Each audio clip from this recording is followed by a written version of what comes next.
नमस्कार, मैं हूं शकुन रघुवंशी और आपका स्वागत है todaybhaskar.com में। आज हरियाणा की राजनीति में एक बहुत बड़ा परिवर्तन आपको देखने को मिल रहा है। यह जो परिवर्तन है, इस परिवर्तन की न किसी ने उम्मीद की थी, न कहीं कोई सुगबुगाहट ही नजर आई थी। न तो पक्ष और न विपक्ष में कोई इस बात का इल्म रखता था कि सीएम मनोहर लाल खट्टर की रवानगी कुछ इस तरह से होगी, वो भी ठीक एक दिन बाद कि प्रधानमंत्री नरेंद्र मोदी ने हरियाणा के दिल गुरुग्राम से 1 लाख करोड़ रुपए से अधिक की योजनाओं का शिलान्यास किया और कुछ योजनाओं का उद्घाटन किया। प्रधानमंत्री नरेंद्र मोदी ने मुख्यमंत्री मनोहर लाल के बारे में बहुत अच्छी अच्छी बातें भी इस रैली में कही।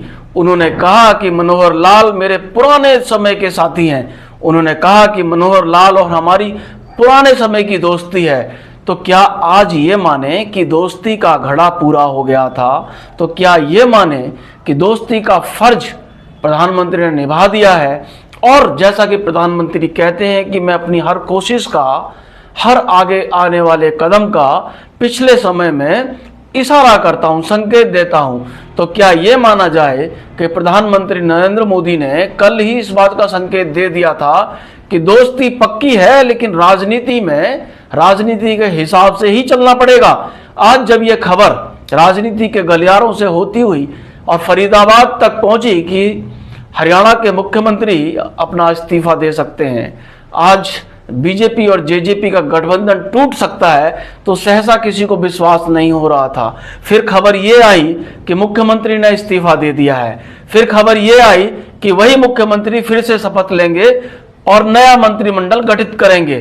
फिर खबर ये आई कि प्रदेश के नवनियुक्त प्रदेश अध्यक्ष नायब सिंह सैनी, जो कुरुक्षेत्र से सांसद भी हैं, उनको ही मुख्यमंत्री बनाया जाना है, क्योंकि भारतीय जनता पार्टी के विधानमंडल की बैठक में उनको अपना नेता चुन लिया गया है। सामान्य सी बात है, राजनीति शास्त्र के, सिविक्स के जानने वाले छात्र भी ये जानते हैं कि जो विधानमंडल का नेता होता है वही मुख्यमंत्री पद का दावेदार होता है, और यदि उसके पास भरपूर बहुमत नहीं होता है तो वो नेता प्रतिपक्ष होता है। तो अब जबकि यह सीन क्लियर हो गया है कि नायब सिंह सैनी ही हरियाणा के अगले मुख्यमंत्री होंगे, जो आज शाम 5 बजे वह राजभवन में इस बात की शपथ लेंगे, और इसके साथ ही वो हो सकता है कुछ मंत्रियों को भी शपथ दिला लें, या ऐसा भी हो सकता है कि यह काम बाद में किया जाए। लेकिन आज का दिन हरियाणा के लिए बहुत महत्वपूर्ण दिन था, क्योंकि आप देखेंगे पिछले दिनों जब भारतीय जनता पार्टी ने अपनी करीब 200 सीटों से ज्यादा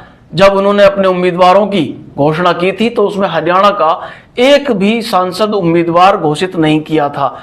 आज 12 मार्च को हरियाणा के उम्मीदवारों की सूची जारी होनी थी, और उस सूची से पहले मुख्यमंत्री ने इस्तीफा दिया और नए मुख्यमंत्री 5 बजे शपथ ले लेंगे, तो इसको क्या माना जाए। लेकिन इससे पहले हम चलते हैं कि कल प्रधानमंत्री ने क्या कहा। कल प्रधानमंत्री ने जो मनोहर लाल खट्टर के बारे में कहा वो सब मैं आपको बता चुका हूं, लेकिन प्रधानमंत्री ने यह भी कहा कि समस्या और समाधान के बीच में केवल सोच का फर्क होता है। समस्या और समाधान के बीच में केवल सोच का फर्क होता है। और प्रधानमंत्री यही नहीं रुके, प्रधानमंत्री ने कहा कि और समस्या और समाधान के बीच का जो अंतर है उसको पाटने की मोदी की गारंटी है। आप गारंटी से अर्थ यह लगा सकते हैं कि करीब करीब 10 वर्ष हुआ मनोहर लाल खट्टर को हरियाणा की राजनीति का सिरमौर बने हुए, नायक बने हुए, उसके प्रमुख बने हुए और मुख्यमंत्री बने हुए। लेकिन आज तक लोग ये कहते हैं, पार्टी के अंदर भी सुगबुगाहट होती है कि मुख्यमंत्री अपनी वो वाली इमेज नहीं बना पाए जो हरियाणा के मुख्यमंत्रियों की आमतौर पर होती रही है। हालांकि ऐसा कहा जाता रहा है कि हरियाणा में जैसे जैसे शिक्षा का स्तर बढ़ रहा है, मुख्यमंत्रियों का जो उनका जो ग्लैमर है वो घट रहा है। कभी किसी जमाने में बंसीलाल के मुख्यमंत्री रहते हुए जो धमक होती थी, वो धमक पिछले दिनों भूपेंद्र सिंह हुड्डा के समय में नहीं देखी गई है, और खट्टर के समय में तो बिल्कुल नहीं देखी गई है। मनोहर लाल खट्टर के कार्यक्रमों में, भारतीय जनता पार्टी के राजकीय कार्यक्रमों में स्थानीय जो प्रशासन के अधिकारी हैं वे उनके साथ में मंचों पर बैठे हुए देखे गए हैं। जबकि लोग ये कहते थे, राजनीति के जानकार ये कहते थे कि एक अधिकारी का सत्ता के साथ मंच पर बैठने का कोई औचित्य नहीं है। जो राजनीति में है वह जनता की सेवा कर रहा है, और जो अधिकारी है वह जनता का नौकर है। नौकर और प्रतिनिधि के बीच में इस प्रकार का जो सामंजस्य है, इस प्रकार का जो घालमेल है, वह बिल्कुल किसी हालत में ठीक नहीं कहा जा सकता।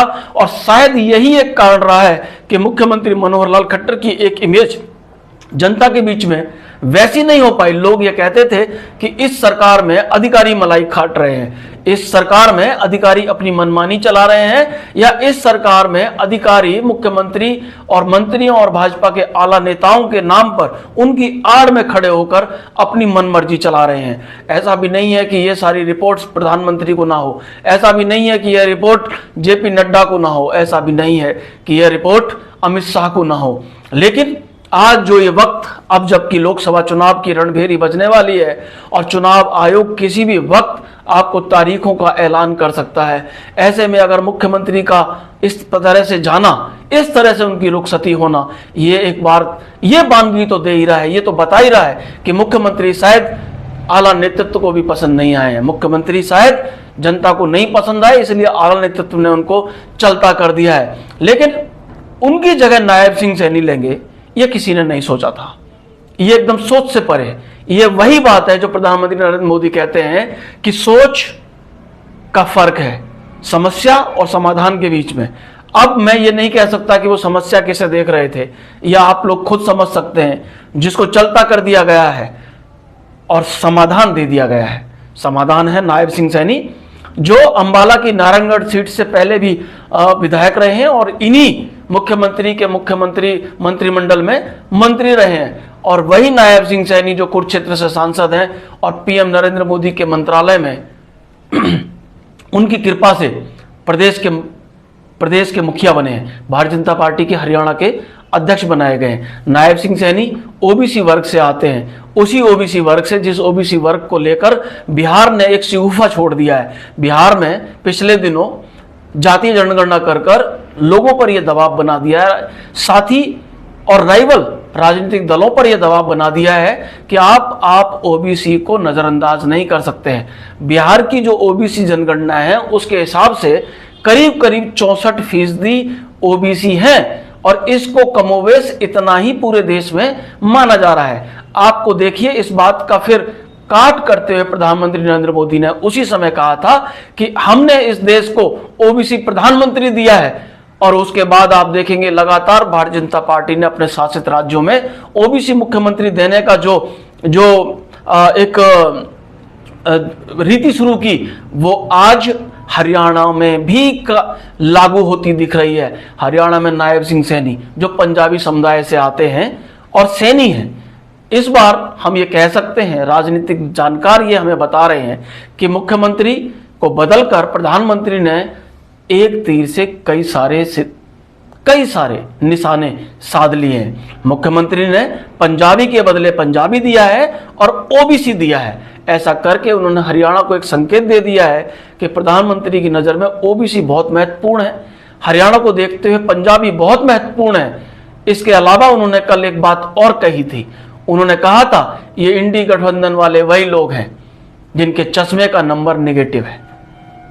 एक दिन बाद ही नेगेटिव चश्मे को हटा दिया गया है। उस चश्मे को हटा दिया गया है जो ये कहते थे कि सत्ता की चाबी हमारे पास है।